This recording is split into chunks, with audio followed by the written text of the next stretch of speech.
Good morning, guys. Today's our topic is on hardware devices used for timing measurements. So let's get started. So many computer activities they are based on timing measurements. Examples of such kind of activities are the computer display. It will be turned off if you have not pressed a key or moved your mouse for a particular time.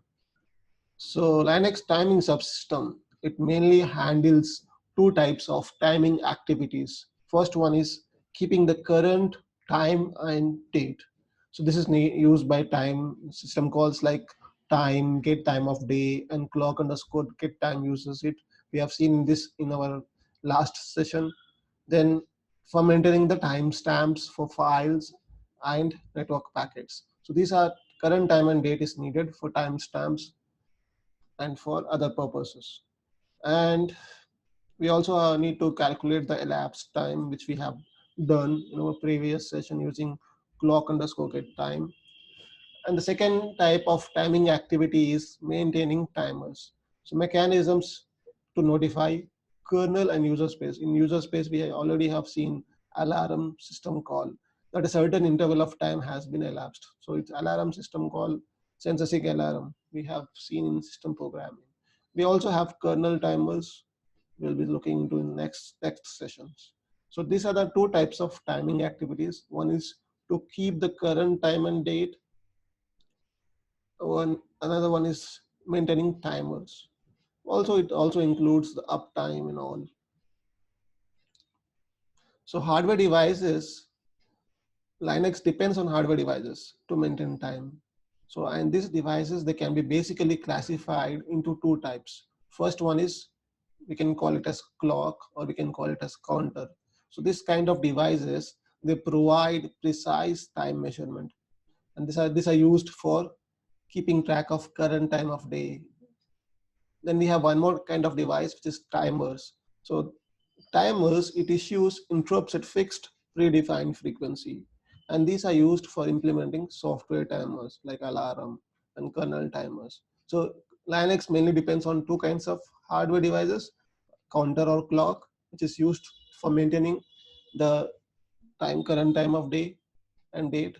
The other one is timers, which are used for implementing software timers. Timers, they issue interrupts at fixed predefined frequency. So let's first start with clocks, which what all clocks we have. So we'll only be concentrating on x86 here. So we'll consider the devices related to x86.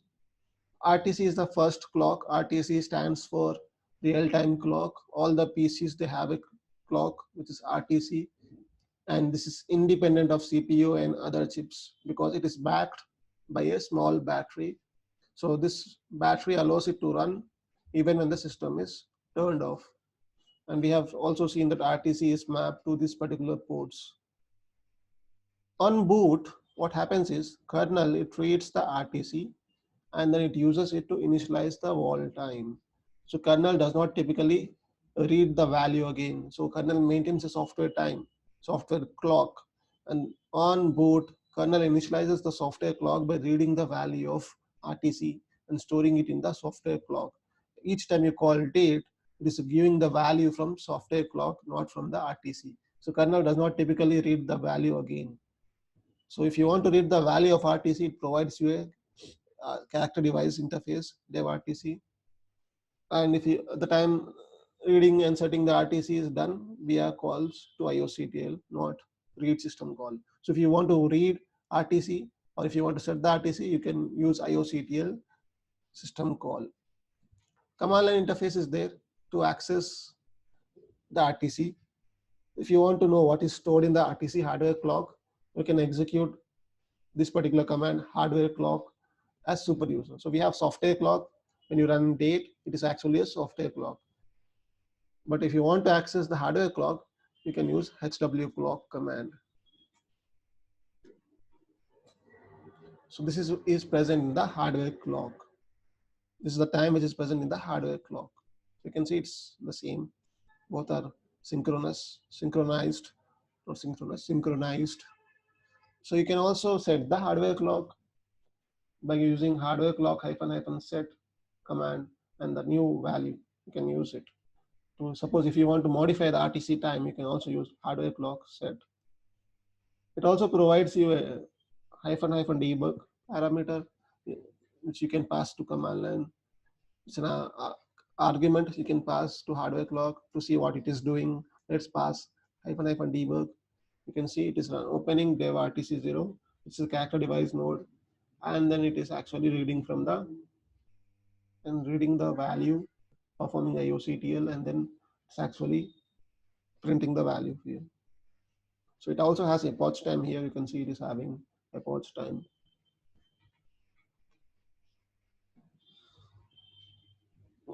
You can also look into kernel boot for this.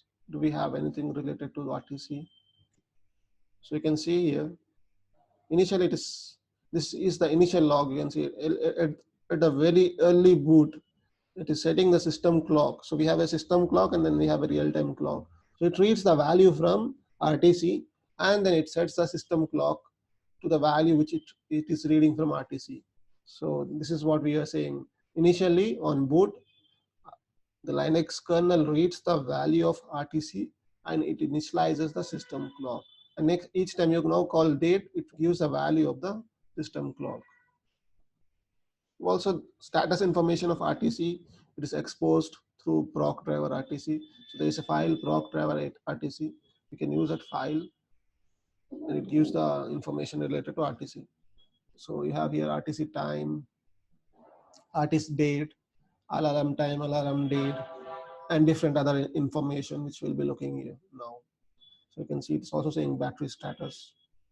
What is the IRQ? Different kinds of IRQs are there.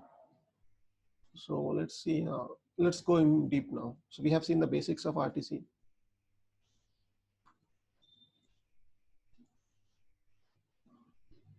Sample example, I think, which we have already done in our memory IO mapped IO, because RTC is a IO mapped IO device. It has two IO ports. One is address port, the other is a data port. So we have already seen this, just an revision for this. So to read the RTC, we write, to read any register, we have to first write the address in the address port, and then we read the data port. So this is what it is doing. So we are reading the hours, we are reading the minutes, and we are reading the seconds in this particular module.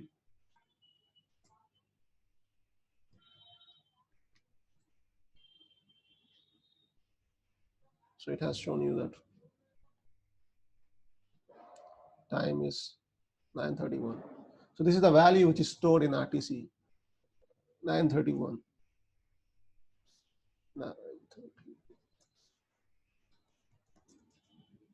So RTC was a clock, so it continuously increments. So you can read the value and you can tell that you can keep track of current date and time. But RTC can also generate interrupts. So RTC can also generate interrupts on every clock update, that is once per second. So there are different kinds of configuration where you can generate interrupts. Like if you want every 1 second, you can also generate interrupts every 1 second. But if you want a periodic interrupts, you can use the second mode where you can set a frequency of power of 2 in the range of 2 hertz to 8192 hertz. Then your interrupts will be in this particular frequency. Or you can specify RTC to generate an interrupt on a particular time. So you can also have something like alarm. So the IRQ line for RTC is 8. And the frequency, like if you're setting a periodic frequency, the range is 2 hertz to 8192 hertz. So RTC is also a clock. It can also act as a timer because it can also generate interrupts.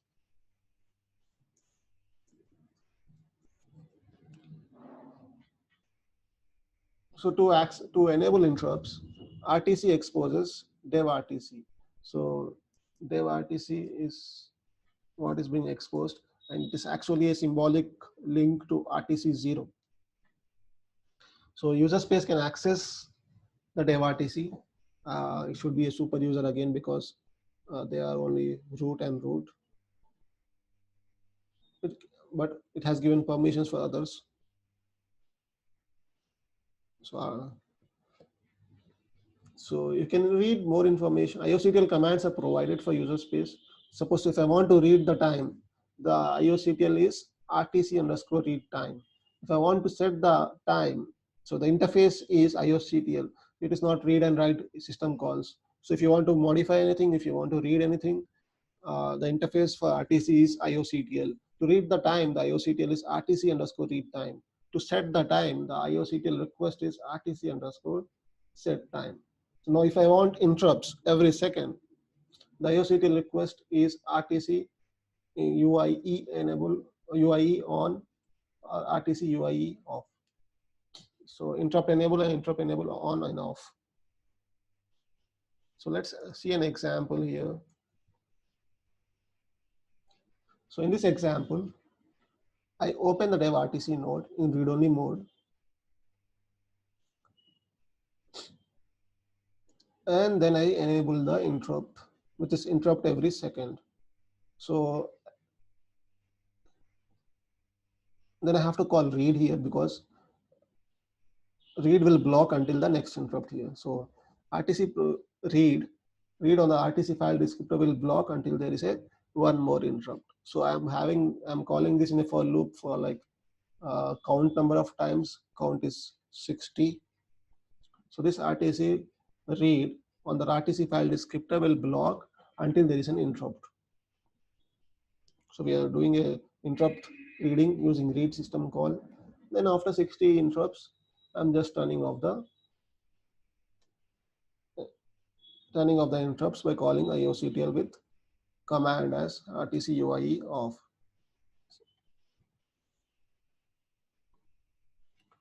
So let's run this. So you need to be a sudo user to make this. So sudo user app. So you can see you're getting periodic interrupts now. Every 1 second you're getting interrupts. So you can also verify it in proc driver RTC. And you can see UIE is update IRQ enabled. Yes, it is update IRQ is enabled. So we have enabled it, update IRQ, and then we are getting interrupts every second. Every second you are getting one interrupt, which is update IRQ interrupt. Let's verify whether we are getting anything on proc interrupts.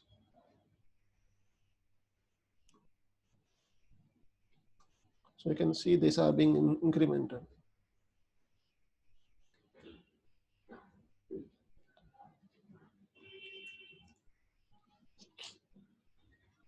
So as we said, RTC generates interrupt on IRQ. Yeah, you can observe here this is being updated.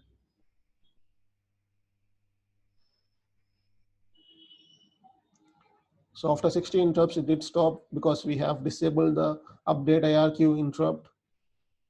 And when you read this, update IRQ enabled is set to 0. No.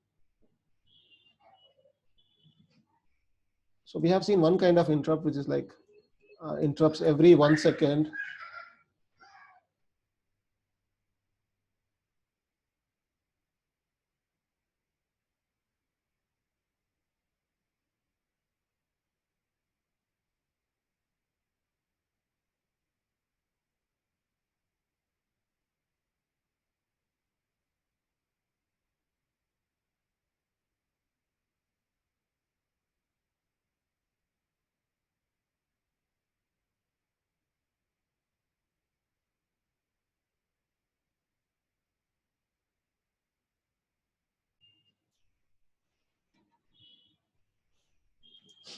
So next kind of interrupts which RTC provides is periodic interrupts. So the IOCTL's requests are different for enabling and disabling periodic interrupts. It is PIE instead of UIE, it is PIE. PIE was update interrupt enable. No, UIE was update interrupt enable. PIE is periodic interrupt enable. So to enable is PIE on, to disable periodic interrupts is PIE off.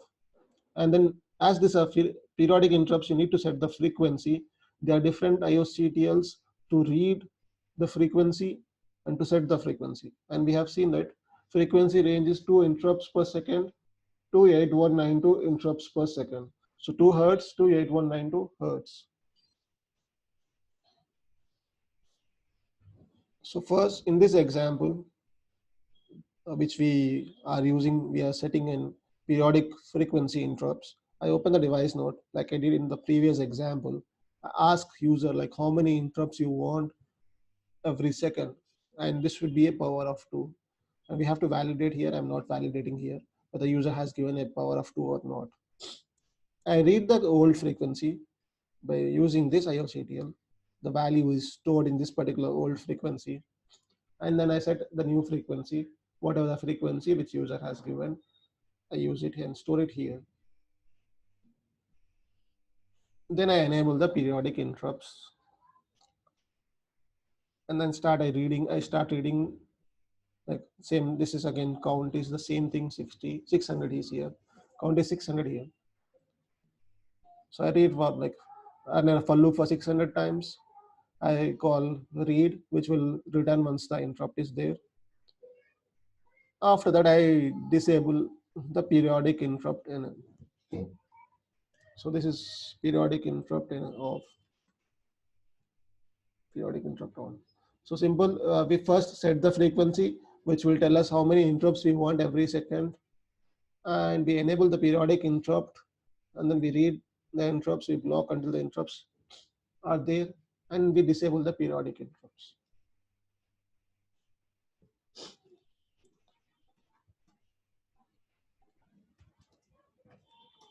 So it is asking how many interrupts you want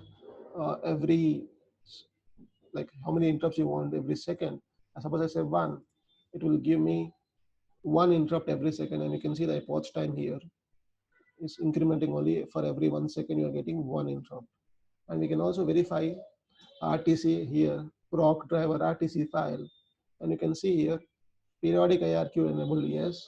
The frequency which we have set is 1. So we have set the frequency 1. And the maximum user IRQ frequency is 64. So you cannot have maximum like 8192 here. So they have allowed only up to 64 hertz as a maximum user frequency.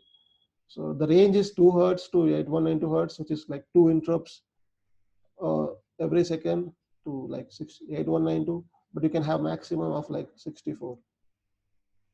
So let's give a different range here. Let's say I say 4.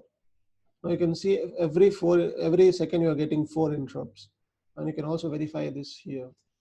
The range is set to 4 now. You can let's verify this. So this is not updated for periodic interrupts. It only being updated for you. It is not being updated for periodic interrupts. It's only used for update interrupts.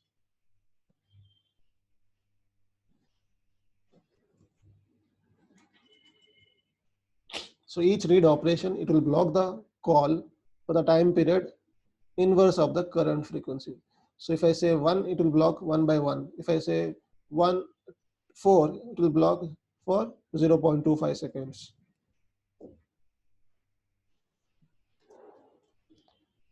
Then the final type of interrupt is alarm interrupt. In this case, you can set a particular time, and then you can request RTC to generate an interrupt on that time, at that time. So for turning on and off, we have RTC alarm interrupt enable on, RTC alarm interrupt enable off. These are the IOCTL. To set a particular alarm time or to read an alarm time, we have different RTC alarm read and RTC alarm set. So let's see an example here. So in this example, again, I open the RTC node. I read the alarm time. What I do is I just set a particular, like seconds are 30. So I increment the current seconds to 30. So whatever the alarm time is there in seconds value, I increment with 30, add 30 to it. And if it is more than like 60, I will increment the minutes as well as seconds. Again, if minutes are overflowing, I update the hour. So I'm just saying generate me an alarm interrupt after 30 seconds. So I'm saying generate me an alarm interrupt after 30 seconds. So that is what the value what I get. I update, I set it.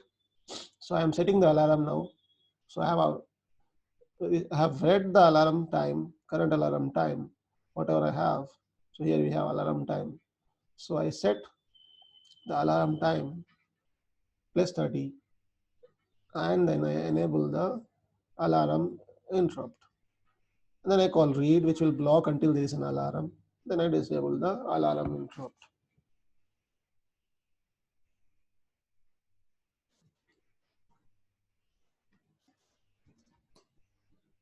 So I have set an alarm now. Let's see the time. So I have set, you can see this has been updated. You can see alarm IRQ is set to yes. And after 30 seconds, you can see here the current RTC time is this, alarm time is set to this, which is like 30 seconds after that. Once like alarm RTC time reaches the alarm time, you will be seeing that there will be an interrupt, and you can see alarm is disabled, IRQ is disabled, and there is an alarm here. So these are the three different ways you can configure an RTC to generate an interrupts. So either is you can set interrupt every 1 second, or you can have a periodic frequency, whatever from 2 hertz to 64 in user space. Our kernel space can use it from 2 to 8192. And then you have alarm where you can configure the time, and RTC can generate an interrupt for you.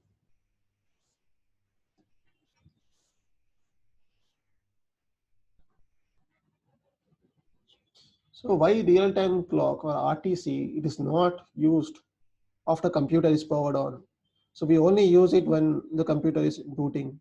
Why are we not using RTC after computer is after computer is successfully booted and operating system is running? Why do you think we don't use RTC? So we can, each time we call date, why don't we read it from RTC? Why are we maintaining a system clock in kernel?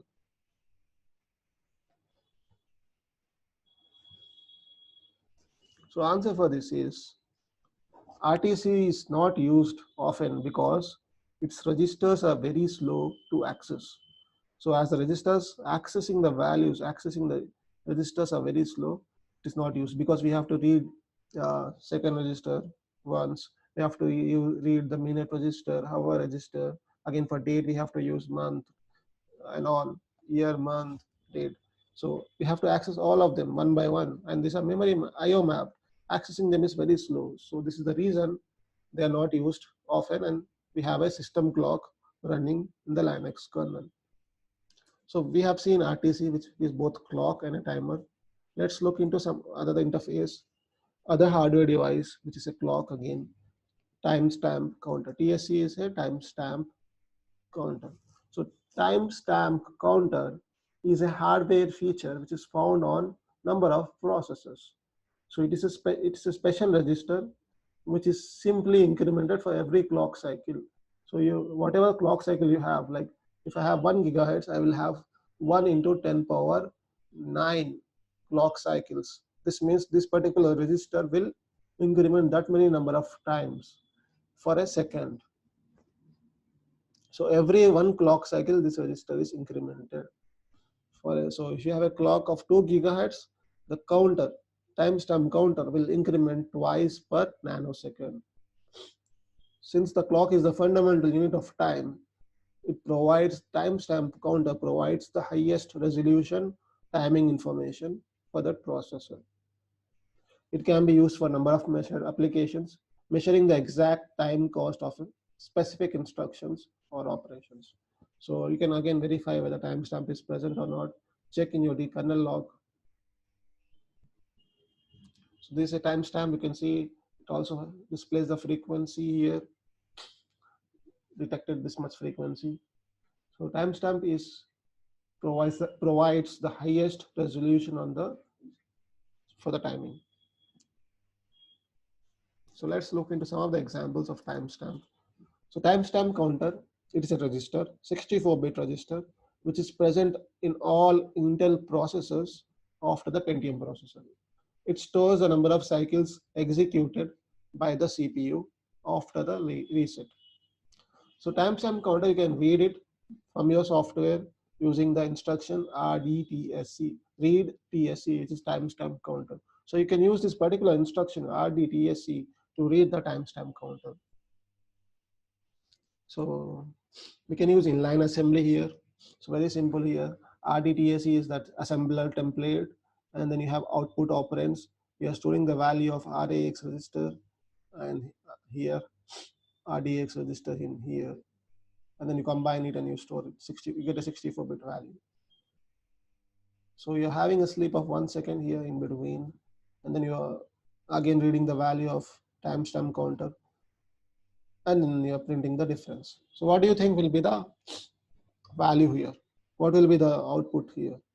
So we know RDTSC, it will increment every clock cycle, and we are having a sleep of 1. So it will, and then we are reading the value. So this means the result will be number of clock cycles per second, which is actually the frequency. So if you have 2 gigahertz, it will be 2 into that much will be the result. No need of pseudo here. You can be a normal user and you can also read the timestamp counter. So you can see here 2.592 was a gigahertz frequency, and this is what this many clock cycles it happen in between 1 second of sleep. So you can see this many clock cycles are happening in 1 second of S sleep, which we have used. S sleep is in Linux kernel.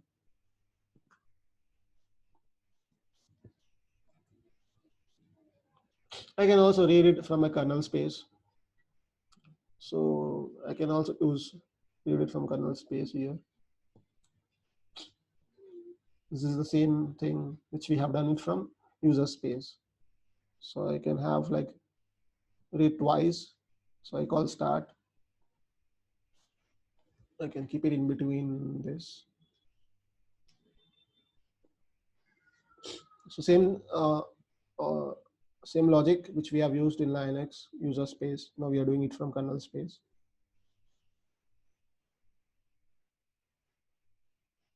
So you can see it gives the same clock frequency, 2.6 gigahertz, 2.5 some gigahertz.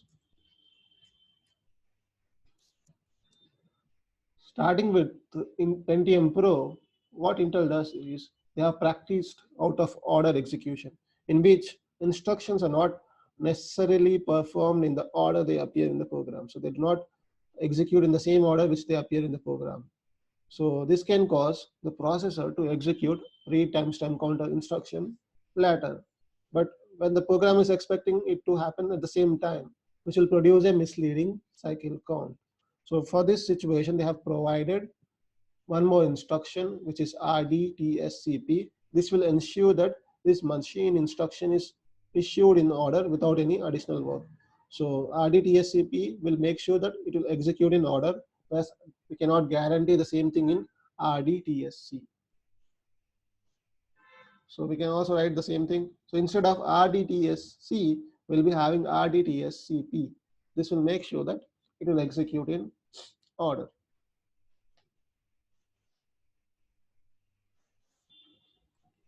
Same thing. So same logic, instead of using RDTSC, we're using RDTSCP.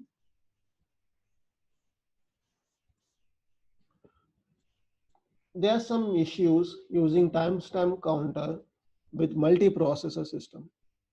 What are those issues? So each core will have its own timestamp counter. In order to be sure the two measurements were accurate relative to each other, it was necessary to pin the measuring code to a single core. One more problem is the frequency of the CPU itself will change.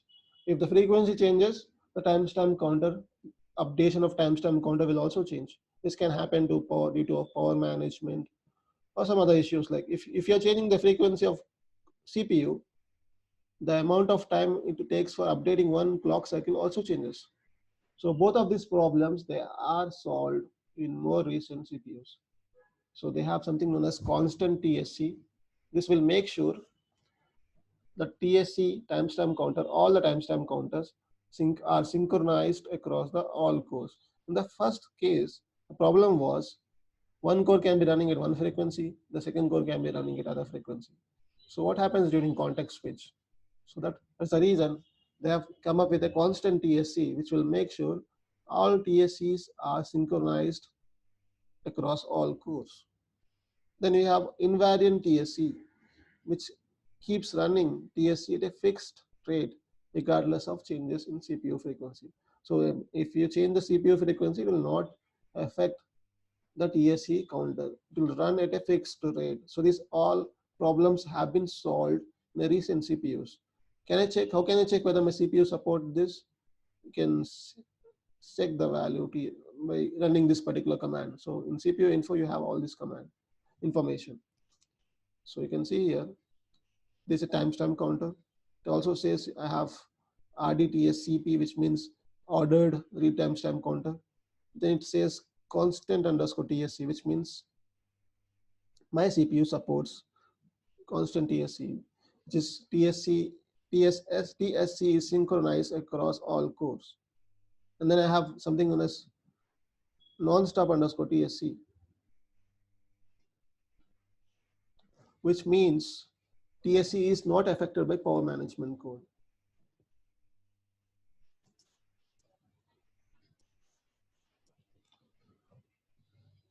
This header file in Linux kernel msr.h, it provides functions like rdtsc and rdtsc underscore ordered, which internally rate uses the rdtsc instructions and rdtscp instructions. So we can directly use this instead of writing our own rdtsc functions. So we can directly use these instructions and it will give us the current timestamp counter.